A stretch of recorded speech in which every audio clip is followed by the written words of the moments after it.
Dan jangan lupa untuk subscribe YouTube channel Metro TV News dan juga nyalakan notifikasinya. Kembali dalam Selamat Pagi Indonesia, optimisme terus dibangun di masa pandemi oleh para anak-anak muda kebanggaan bangsa. Saat ini Indonesia memasuki zona resesi ekonomi, tetapi para anak muda ini justru tidak kehabisan kreasi. Mereka terus berkarya hingga produk buatan mereka sampai ke kancah mancanegara dan mengharumkan nama Indonesia. Salah satunya adalah karya anak muda di Bandung, Jawa Barat. Produk alas kaki buatan salah satu anak muda kota kembang ini sampai ke pentas kelas dunia, yaitu Mikam Milano 2020. Produk yang dilabeli Pijak Bumi mendapatkan dukungan dari Kedutaan Besar Republik Indonesia di Roma, Italia dan Indonesian Trade Promotion Centers Milan hingga sampai Mika Milano 2020. Pijak Bumi dipamerkan di Roviera, Milan, Italia pada 20 hingga 23 September 2020. Perhelatan ini menjadi yang kedua kalinya diikuti oleh Pijak Bumi. Bersama dengan 9 desainer internasional lainnya, Pijak Bumi menjadi satu-satunya partisipan dari Asia Tenggara.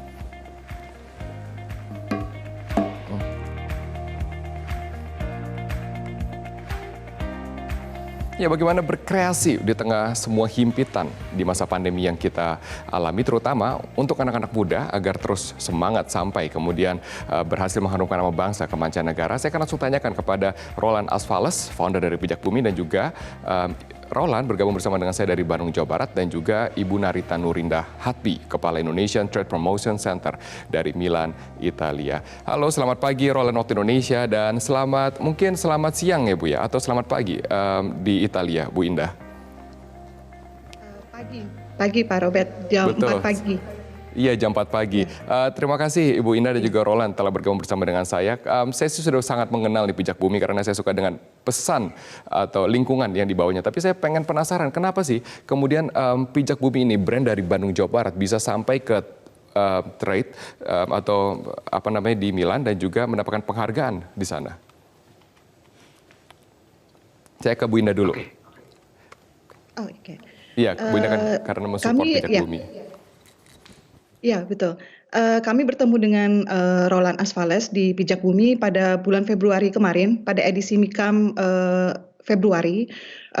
Ketika itu Roland menghubungi kami dan menyampaikan bahwa Pijak Bumi mendapatkan penghargaan dari Mikam sendiri sebagai salah satu emerging designer dan berhak untuk mengikuti Mikam di tahun 2020. Sehingga ya, menurut kami memang karya anak bangsa yang begitu gemilang dan satu-satunya perwakilan dari Asia Tenggara harus didukung sepenuhnya oleh kami.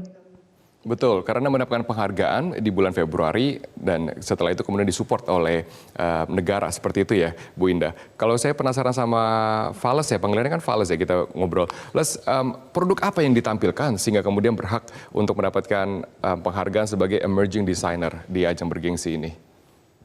Oke, jadi untuk yang edisi kali ini Mas, kita menampilkan sebuah produk yang bisa dibilang ini milestone kami, di mana produk ini hampir lebih dari 90% itu terbuat dari plant-based material. Jadi ini salah satu upaya kita buat nunjukin bahwa dari bahan-bahan plant-based, bahkan kita juga ambil sampah eceng, itu bisa jadi sesuatu yang punya value yang lebih cuma dari sekedar bahan yang tadinya dibuang, tapi ini jadi sesuatu yang punya value artisanal dan ini asli Indonesia banget. Itu yang pengen kita angkat di Mika Milano yang edisi September kali ini. Betul. Tema dari berbahan dasar plant base ya, atau berbahan dasar tanaman seperti itu ya, termasuk juga dari eceng gondok yang kamu jelaskan tadi, itu memang menjadi visi, menjadi sebuah value dari Pijak Bumi, atau ini hanya sebagai sebuah gimmick atau marketing promotion untuk dapat dikenal oleh customer dan juga dunia? Oke, iya. Jadi start awal Pijak Bumi 2016, kita emang udah langsung fokus bahwa kita akan produce sustainable shoes, di mana kita berupaya untuk semua material yang kita pakai. Jadi saat ini kalau ngomongin shoes itu ada 4 tahap, Mas Robert, kalau boleh dijelasin, dari materials, manufacturing, end of life, sampai usage-nya. Dan saat ini Pijak Bumi masih dalam tahap di materials, jadi materials yang kita pakai, kita berusaha untuk itu less water consumption, itu harus less carbon juga pemakaiannya, dan saat nanti suatu waktu produk ini akan dibuang ke tanah, itu tidak ada dampak buruknya, karena nggak ada chemicalnya, dan ini secara teori ini biodegradable. Itu yang pengen kita angkat, bahwa teman-teman kita bareng-bareng itu punya resource material alam yang begitu hebatnya, dan selama ini itu terabaikan, dan dengan adanya pijak bumi kita bisa nambah value, dan kita juga bisa berdampak bagi lingkungan juga. Oke, Bu Indah, kalau melihat dari penghargaan ini, pijak bumi di Indonesia sudah terkenal, sudah harum namanya ya, berkompetisi dengan produsen-produsen lokal lainnya. Tapi kalau sampai ke mancanegara gitu ya, kalau dari kacamata Bu Indah, apa daya tarik utama dari brand ini maupun juga dari kreasinya sehingga kemudian pantas mendapatkan penghargaan dan juga disupport oleh negara? Ya, daya tarik yang utama adalah karena eco-friendly-nya itu, Mas Robert.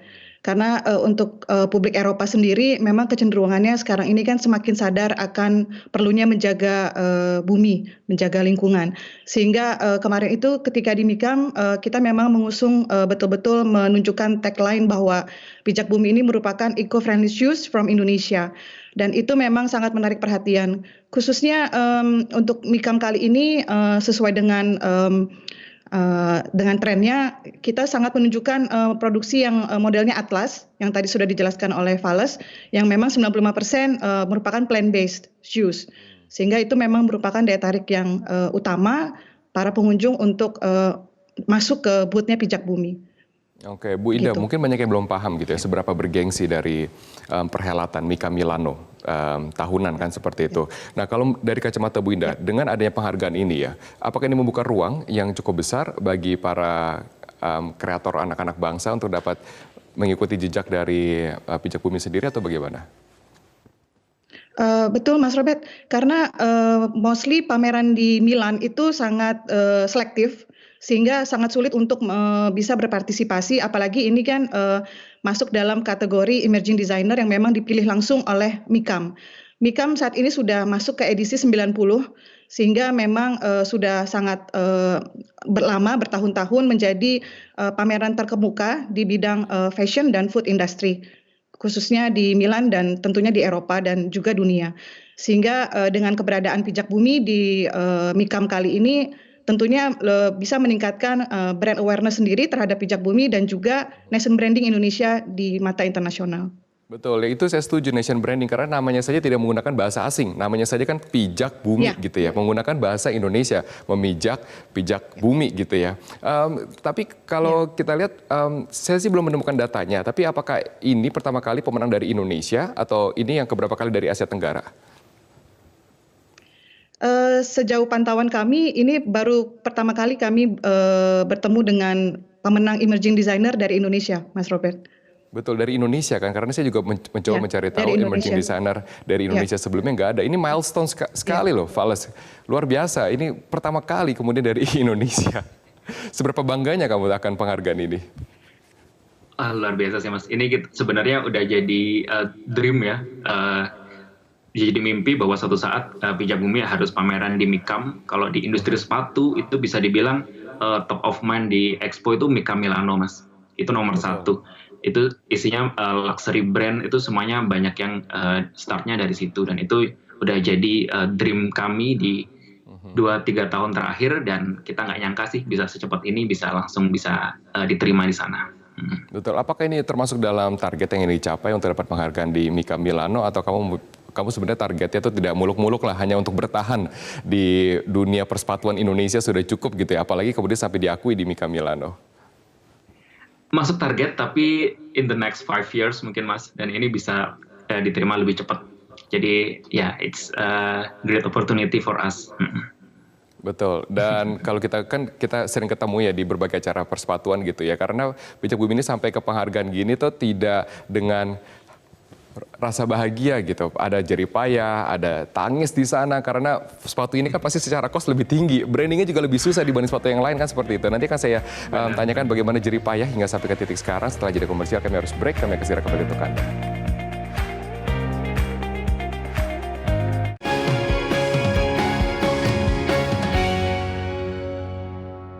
Ya, Fales dan juga Bu Indah, kami tampilkan tadi infografis seberapa penting untuk kemudian memilah sampah yang kita hasilkan untuk kebaikan bumi bersama. Nah, mungkin sekarang kalau kita sadar orang-orang semakin aware dengan kesehatan bumi karena pandemi, termasuk juga bagaimana mengolah sampah kita. Tapi Pijak Bumi telah memulai ini selama beberapa tahun terakhir, bahkan kalau tidak salah sekitar 3-4 tahun yang lalu. Nah, pertama kali untuk memulai ini kan tentu bukan hal yang populer di tengah masyarakat, apalagi dengan benar tidak kalau saya bilang misalnya karya yang kamu hasilkan lebih mahal dibandingkan dengan harga-harga sepatu lokal lainnya, Fales. Benar, ya.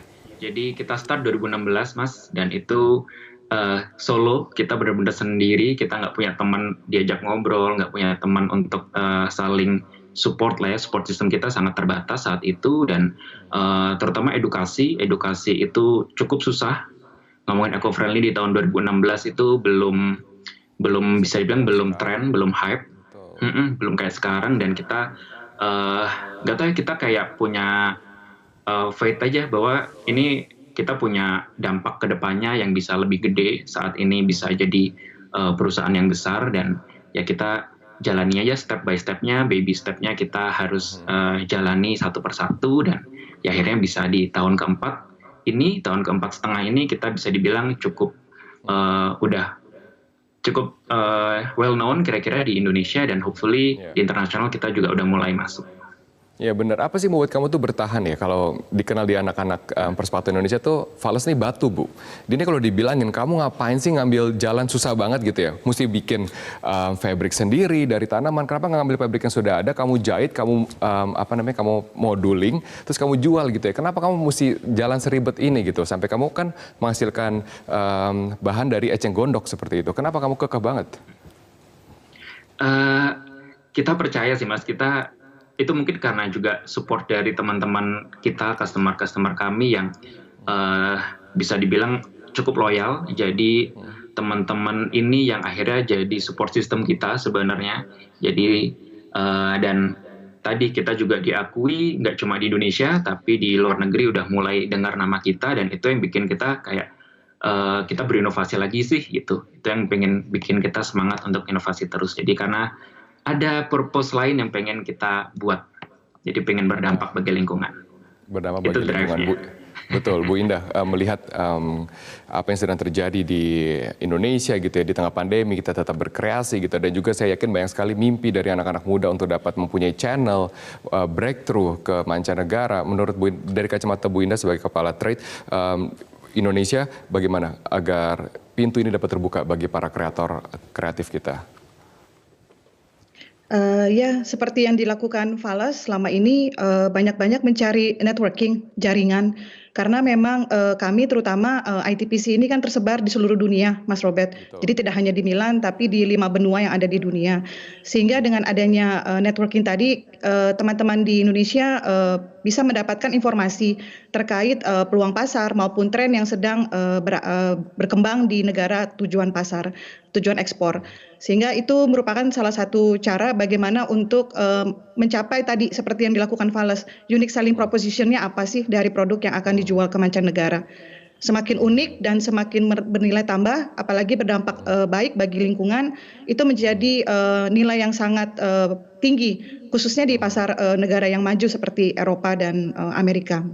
Oke, bagaimana responnya, Bu? Setelah pameran sudah berakhir, kalau tidak salah kemarin ya, 23 Desember ini baru saja berakhir kan. Berarti bisa kita evaluasi bagaimana respon dari para pengunjung dan juga negara-negara Eropa terkait dengan ini.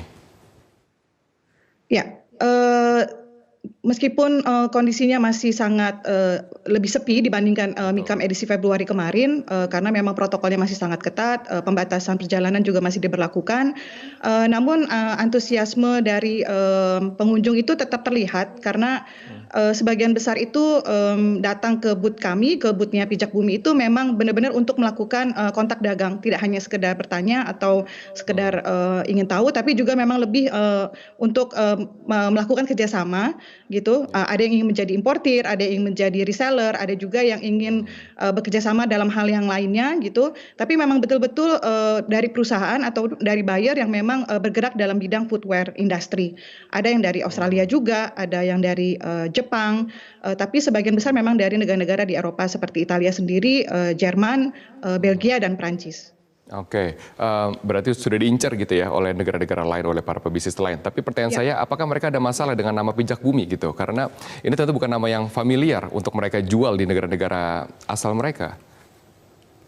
Ya, justru karena namanya yang unik sehingga itu menarik perhatian. Kalau namanya nama mungkin berbau bahasa Inggris itu mungkin hal yang biasa ya Mas. Tapi ini namanya benar-benar unik, apalagi kita benar-benar pakai nama Indonesia.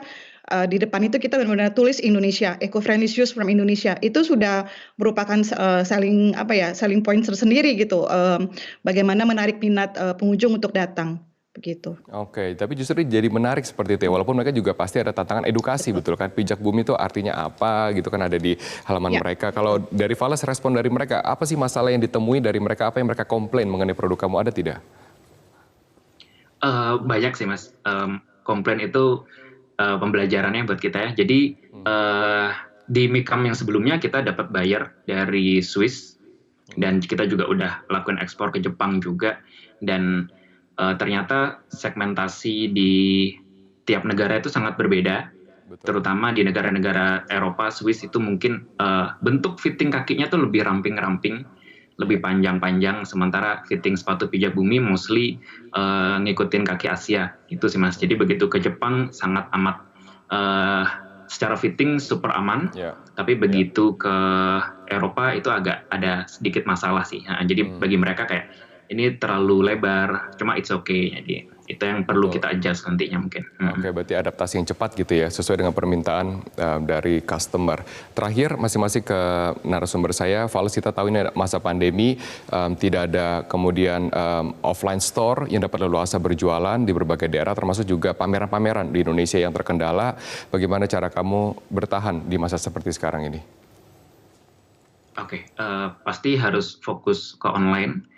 Itu udah wajib sekarang, itu mandatory banget, kita harus wajib ke online, dan gimana kita bisa ngasih informasi atau ngerebut atensi orang itu dengan konten-konten yang juga harus positif. Jadi di saat dunia sedang bersedih, kita nggak boleh ikut bersedih, tapi kita harus ngasih good vibes, ngasih vibes yang bagus. Jadi begitu, saya yakin nggak lama lagi akan bounce back semuanya, ekonomi akan membaik, orang akan membaik, dan itu begitu kita ngasih impact yang positif, kita akan lebih secara emosional lebih diterima nanti begitu kembali akan ingat dengan brand kita. Betul. Dan juga bertahan dengan value pijak bumi, betul ya. Jadi tidak akan mengambil jalan pintas, memilih bahan-bahan yang murah ada di pasaran, tapi memilih bahan-bahan eco-friendly walaupun lebih mahal. Bu Indah, sayang sekali waktu sudah habis, tapi terima kasih untuk support yang luar biasa diberikan kepada para kreator lokal, terutama pijak bumi. Nanti akan kita nantikan kiprahnya di mancanegara. Terima kasih Bu Ina dan juga terima kasih Fales. Kami akan segera kembali, kami akan hadir dengan informasi dari Zona Bisnis setelah jeda komersial berikut ini.